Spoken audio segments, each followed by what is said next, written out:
ہر دل سوگوار، ہر آنکھ اشکبار، محسن پاکستان ایٹمی سائنسدان ڈاکٹر عبدالقدیر خان رضائے الہی سے انتقال کر گئے، اس فانی جہان سے رخصت ہو گئے۔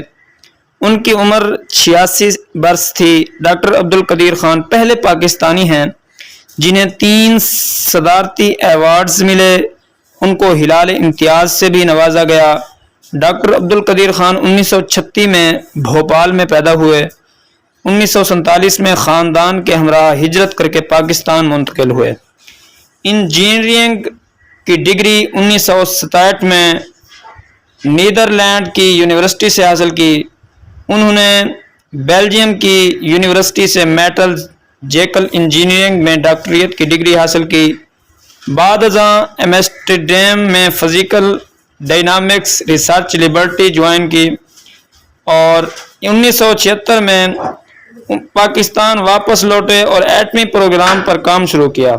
شب و روز کی انتھک محنت سے 1998 میں ایٹمی دھماکے کر کے انہوں نے پاکستان کو جوہری طاقت بنانے کا شاندار کارنامہ سر انجام دیا، اور آج بروز اتوار 10 اکتوبر 2021 کو وہ اس فانی جہان سے رخصت ہو گئے۔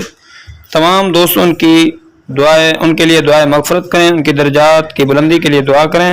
اللہ تعالیٰ ان کی مغفرت فرمائے، بخشش فرمائے، آمین ثم آمین۔